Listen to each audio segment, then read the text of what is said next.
ex-wife, 39 female, is going homeless. Our 2 daughters, 4 female and 6 female, are moving in with me, 33 male, but I refuse to let my ex-wife move into my house. My ex-wife and I were married for about 7 years and have 2 daughters.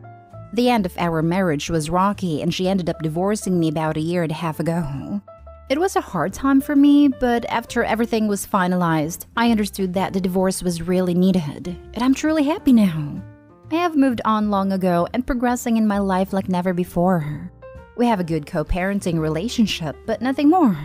I live in my house that I recently bought and my ex lives in an apartment she rents. My ex recently called me to ask for help. She hasn't been doing well financially and can't afford rent anymore. She told me that she will be evicted in a couple of weeks and had nowhere to go. She asked if she could move in together with our daughters for a couple of months until she finds a new job and new place. She said that she was going to help me out at home by cooking, cleaning, and doing all the housework. She kept going on about how she has nobody and that I'm her last hope or she will otherwise have to live in her car. She said that she knows I'm able to take care of all of us financially and that it would be amazing if I helped her out in these tough times. I told her first off that I'm ready to take in our daughters full-time whenever needed and that she could let me know anytime when I could come pick up their stuff. My daughters are my #1 priority and I'll always take care of them no matter what happens. I did tell her that I won't let her move in under any circumstances. I told her that the financial safety and security I provide are a privilege she doesn't have. I'm always ready to take care of our daughters, but what happens to her is none of my concern. She started crying, and she kept telling me that she would be the perfect housewife and help out as much as she could. She said that she had no other option than living in her car. I told her that I don't need nor do I want her as my housewife, and that if she needs to live in her car to survive, then that is something she'll have to deal with by herself. I know that I come off as heartless, but I don't see why it would be my obligation to help her. She isn't my wife anymore, so anything that doesn't concern the kids I truly don't care about. The only obligation I have is taking care of our daughters, and I'm going to do that without hesitation. I don't want to have my ex involved in my life any more than she already is, and have no plan to change that. Do you guys think I owe her help in this situation? Edit. For the people asking about our divorce, she made the last few years of our marriage hell for me. I only put up with her for the sake of our daughters. She also tried to screw me over in the divorce, but it didn't work out for her. I have forgiven her, but I haven't forgotten. I see more negative coming from letting her stay with than positive. She would verbally and sometimes even physically mistreat me. She kicked me out of our then apartment multiple times and left me stranded to stay with a friend. I know for a fact if I went through the situation, she wouldn't even give me the time of day, let alone help me in any way. Now for the top advice. You're right. She's not your responsibility, but make sure that decision won't backfire. I can't imagine your daughters being very happy with seeing their mom suffering and you not being willing to help. I know it's more complex than that, but they're young. They certainly won't understand. Isn't there any social system in your country? I can't imagine she's just going to be without any form of support. I'll always make sure my daughters are taken care of. I know what I'm doing might seem heartless, but the things I have gone through because of her don't weigh up to the benefits of me letting her stay. I still pay child support, but I don't really know what her options are besides that. It's not a good idea for their mom to move back in. The kids won't be happy or you will get used. I feel like there are some important details missing. The divorce was finalized 1.5 years ago. Did she not get 50% of marital assets? I'm just assuming since you've since been able to buy a house, she likely got something. What conditions are causing her to become homeless? Is she renting a luxury apartment and have a luxury car and can't afford it working a job? Or is she having to leave work because she needs surgery or got diagnosed with a terminal illness? If you make enough money after paying child support to afford a home and between a job and child support she can't afford rent, I feel like there has to be something missing from this story. Especially considering in my state, child support for 2 kids would be 30% of your taxable income. I want to add that depending on the state/city, if you let her move in, she could claim tenant status and you would be hard-pressed to evict her. Please speak with an attorney before you consider this as an option. A better short-term option would be to pay for a short-term hotel for a specified amount of time to allow her to make her own arrangements, to show your kids you try to help. But first and foremost, please speak with an attorney before you do anything. Next story. Wife asks about open relationship. I don't think I love her anymore. So, like everyone on the planet, we also watched in shock when Will Smith slapped Chris Rock. And, well, eventually we found out about her entanglement and their unconventional marriage. Wife got excited about open relationships and started discussing pros and cons about such a relationship. And eventually she came to the conclusion that we can have a successful open relationship because we are both very attractive people who won't have issues finding hookups easily. She is a 10 out of 10 on most days, and I am 8.5 or 9 over 10 on my best day. I was humoring her, but now I shut her down and told her that I have no desire to change the dynamics of our marriage, and she accepted it and we closed the topic. That was a week ago, and I somehow have lost feelings for her. I don't know how to describe it any other way. We used to have a very active, intimate life, but for the last week, we had this discussion last week. It's as if my libido has suddenly died. I can't even bring myself to kiss or hug her. My mind is on guard constantly as if it's waiting for the other shoe to drop. She has noticed something's wrong, but I told her it's work-related. Info, I'm 34 male and she's 36 female, 3 years married. Help me out here, please. I don't want to lose our marriage, but it has crossed my mind to be honest. I don't know what to do anymore. Knowing that she wants other people has probably made you feel like you aren't enough for her, and has you wondering if she would be in the moment with you or if she would be. It has been imagining you're someone else. That's the danger of even mentioning opening a relationship. It felt like a gut punch, but one that reaches inside your body. I am waiting for her to bring it up again. Maybe it's in a month, year, or decade. Yup. Once your partner tells you they want other people, you can't unknow it. Unfortunately, it often ends relationships because the non-asker can't get past feeling inadequate, and that leads to them shutting off intimately and emotionally. I wouldn't say it's just insecurity or inadequacy. Bringing up the topic of an open relationship also just plain ruins the magic. Being in love with someone and then telling you they would like to see other people isn't a positive feeling. An open relationship is sometimes also just the kink of wanting to sleep with other people. It's just like if a partner asks to fulfill a kink that you found disgusting or maybe even morally reprehensible.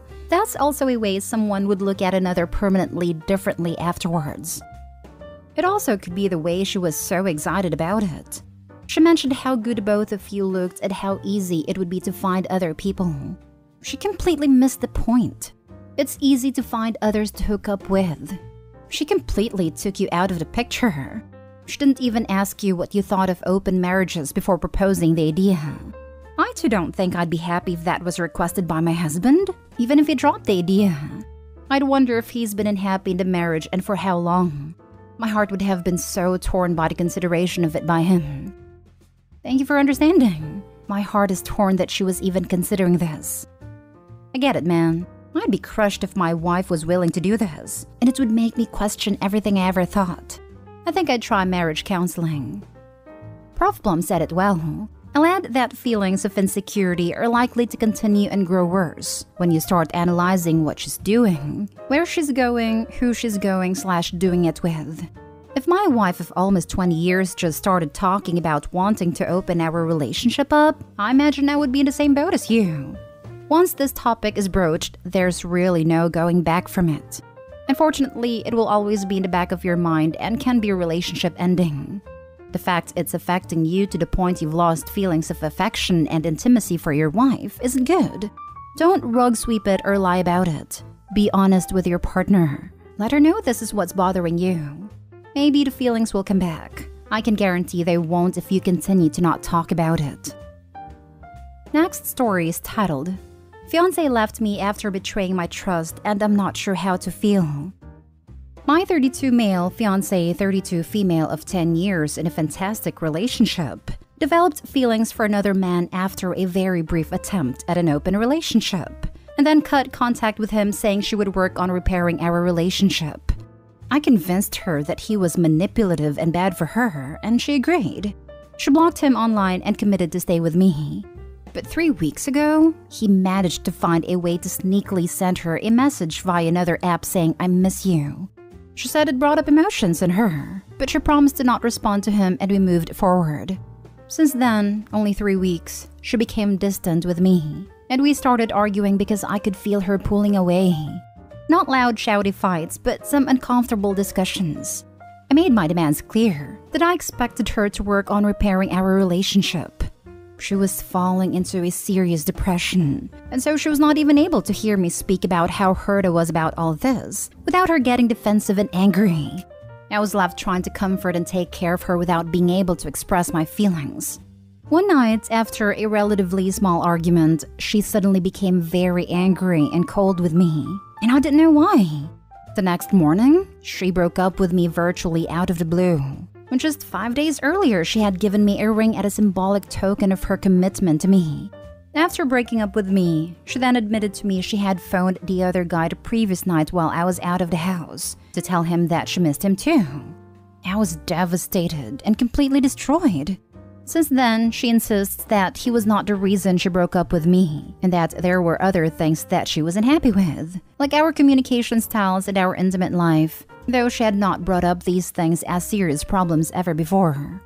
I told her I considered this to be cheating or infidelity, as she intentionally broke her promise to me to not contact him again. She says that it doesn't count as infidelity because she didn't keep it a secret, and that she told me the next day, but she does consider it as a betrayal. She says she felt depressed and needed someone to speak to, so she called him for comfort. She could not explain to me why she couldn't call her mom or sister or friends instead.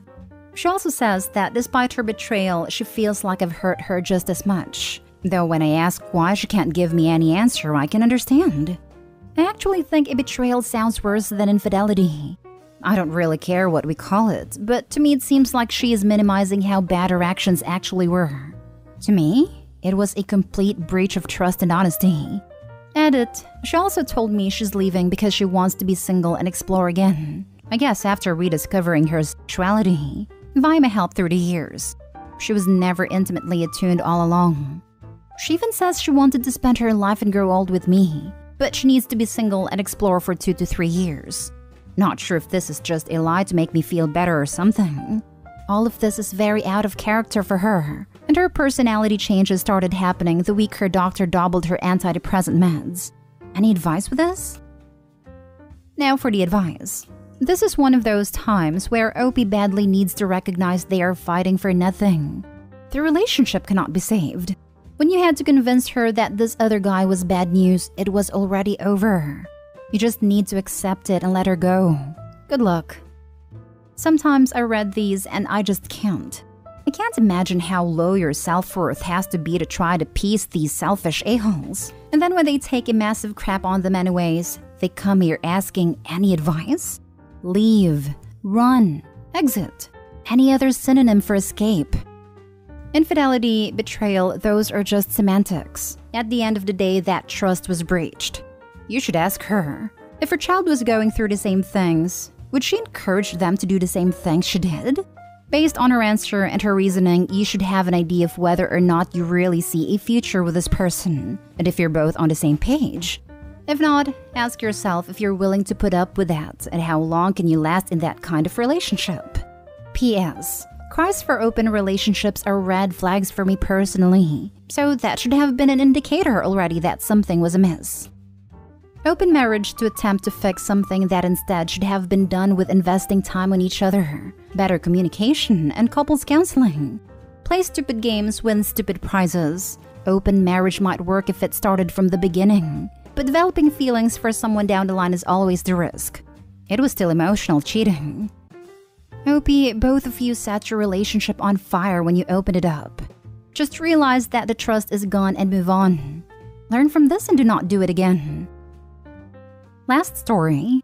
My sister's 31 female husband, 43 male, keeps trying to flirt with me, 23 female. So a few months ago, I had surgery. Nothing complicated, but we had family members come in and check on me after work. At first, she would come with him, but then last week I was there, he came alone as her work was holding her behind. Here are the things he did that made me suspicious. In one instance, he tried changing my IV bag even though the nurse said she would do it, and he stuck his crotch in my face. Even the nurse gave me a look of concern. 2, one time he kept calling me good girl because I did my therapy stuff. To me, good girl is, I don't know. My ex would call me that during intimacy and it was a turn on. So that word is so creepy coming from him. But okay, maybe I'm overreacting on that one. 3, another time he told me how beautiful he thought I was. But when I gave him the crazy look eye, he said how his sister was prettier than me. Just enough to be uncomfortable for me. I told my sister about instance 1 and 3, and she said that I was likely overreacting, but that she would talk to him and she was defensive and I just dropped it. I didn't tell her about number 2, as I'm probably just exaggerating. Yesterday was our parents' 30th anniversary dinner. At Inside Talk, he asked if I liked older men and how older men are great for women, etc. I just kind of evaded his question. I prefer men 28 and below personally. Anyways, these are all things that in themselves may not be aha moments. But this man is creeping me out, honestly. I noticed him checking me out yesterday. Maybe I'm just seeing things. I don't know. Next time, answer his question loud enough for others to hear. No, I don't ever think about dating some creepy old guy. Anyone over 28 is not attractive to me and too old for me, or something like that. Dude is currently getting away with being an absolute a-hole because others aren't witness to his awful behavior. Dudes like that usually need to be embarrassed into stopping. Avoid being alone with him. I hope others catch on soon. Good luck. The phrasing that works is, I am too young for you. Put the shame on his preferences where it belongs. I agree with above about loudly responding every time he makes a comment. Protect yourself by never being alone with him if at all possible. Enlist others. Do you have other siblings? To ensure you aren't stuck sitting next to him. He is a creep. Your sister is in denial. Nah, this dude is trying to get with you. Has anything changed with your sister physically or emotionally the past year or so? If so, that may be what is pushing his pea-sized brain to try and go for you. But either way, it's pretty gross of him. Just the fact that she's over 30 now and he probably picked her up when she was her sister's age. The dude has a preference and it's much younger women. Ding ding ding. His wife aged out of his preferred age range, so he's looking for trade-in. It's absolutely gross.